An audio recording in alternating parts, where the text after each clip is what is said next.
ये governmental service वाले लोग नहीं है, ये तमाम वो लोग हैं जो कि मजदूरी करते हैं, मेहनत करते हैं और उसके बाद एक एक रुपया ये अर्ज करते हैं। लेकिन आज इन लोगों के साथ यहाँ पे फ्रॉडबाजी और धोखेधाड़ी वाली कंपनी वालों ने इन लोगों का पैसा लूट करके भाग गए। आइए इसका मामला क्या है, इन लोगों से हम जानेंगे और समझने की कोशिश करेंगे कि आगे क्या हुआ और इन लोगों को जो चूना लगाया गया वो कैसे लगाया गया।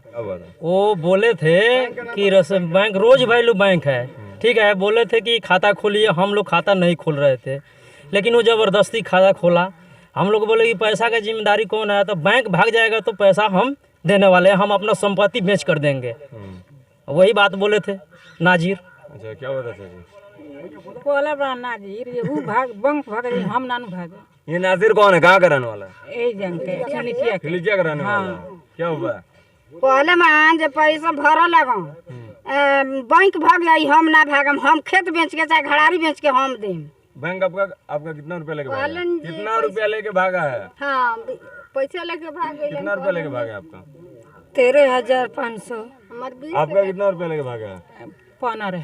15,000। ये रोज वैली कंपनी जो कि यहाँ पे गरीबों का जो पैसा लूट करके भागी हुई है, उनमें से लगभग 10 लाख रुपए इन गरीबों का है। और उसमें दिलचस्प बात तो ये है कि जो अमीर का पैसा उन्होंने एजेंट के थ्रू करके जो दिया था बैंक को, वो उन लोगों का पैसा उन्होंने रिफंड कर दिया है। बैंक लेके भाग गई, लेकिन उन्होंने उन अमीरों को दे दिया और जो गरीबों का पैसा नहीं दिया वो वजह ये थी कि ये तो कुछ कर नहीं पाएंगे। इनका बैक सपोर्ट जो है वो कोई पॉलिटिकल नहीं हो सकता, इनका बैक सपोर्ट जो है वो कोई ऑथेंटिक और किसी बड़े आदमी के साथ नहीं हो सकता। इसका नतीजा ये है कि इनका पैसा उन्होंने पचा लिया। और यहाँ पे हमारे साथ मौजूद हैं इस गांव के सरपंच साहब और मुखिया जी भी। हम इनसे भी जानेंगे क्या हुआ था। उन्होंने उनसे आपने बात नहीं किया था? धन्यवाद जी, उनसे आपने बात नहीं किया था क्या? देखिए, सबसे पहले आज से सोमवार के दिन पंचायती हुआ था रक्सौल में ही। रक्सौल में सारे लोग पहुंचे थे, वो भी पहुंचा था। वहां पर बात हम लोग शुरू किए जब किसी को मामला जो है पंचायती से हम लोग मामला हल कर लें।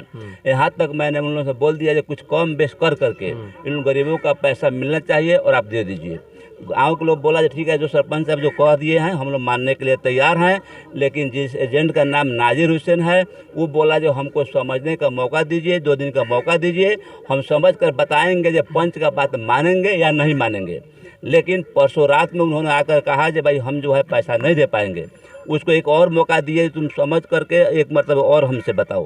कल बोला जो ठीक है 1 लाख रुपया हम लगभग दे सकते हैं। हमने संभव नहीं है, तुमको पैसा देना है, हर हाल में देना है। गरीब का पैसा है, गरीब को पैसा मिलना चाहिए और हम गरीब के साथ में हैं। क्या कहना चाहेंगे सर? आप मुखिया जी हैं, आपके चैनल को धन्यवाद देते हैं जी कि इस सच्चाई को सामने लाने के लिए आप जी जी जी यहाँ तक आए हैं। और हमारे माननीय सरपंच साहब जो भी कदम उठा रहे हैं सोच समझ के उठा रहे हैं, ताकि हमारे पंचायत खिलिचिया गाँव के जितने भी गरीब लोगों का पैसा हड़पा गया है ये मिल सके। और इसके लिए वो अपनी लड़ाई लड़ रहे हैं, इनके साथ हम कदम में कदम मिला के साथ हैं। जहाँ भी ज़रूरत पड़ेगा, जिस तरह पड़ेगा हम दहाइए हैं। लेकिन उन लोगों को भी कुछ सोचना चाहिए, जो उनको चढ़ा रहे हैं बढ़ा रहे हैं, उनको भी सोचना चाहिए कि गरीब का पैसा कोई अगर मानते हैं कि रखवा देता है, उससे उसको आखिर में कोई हाल लाभ होने वाला है नहीं। पैसा तो इनका मिलवे करेगा और बदनामी भी होगा। तो हम तो कहेंगे कि उनको सोचना चाहिए कि अच्छा इसी में होगा। एकदम एकदम एकदम बात तो सही है, पैसा तो देना पड़ेगा।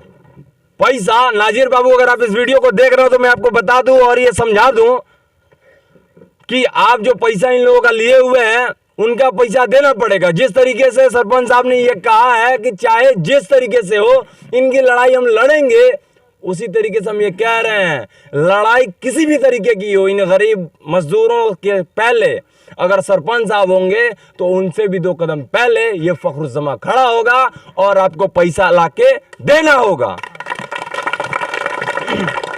और दूसरी बात, तमाम वरीय अधिकारियों से मैं अपील करना चाहूंगा कि ऐसे फर्जी बैंकों को ढूंढ करके उन पे बैन किया जाए, ताकि जो गरीब मजदूर अपना पिछ गर्मी में खेतों में जो पसीना बहाते हैं, उन पसीने की कमाई को बर्बाद न किया जाए, वो बर्बादी में न बहे। और दूसरी चीज ये कि ऐसे फर्जीवाड़े लोगों के ऊपर FIR करके जल्द से जल्द इनके ऊपर कार्रवाई की जाए। धन्यवाद।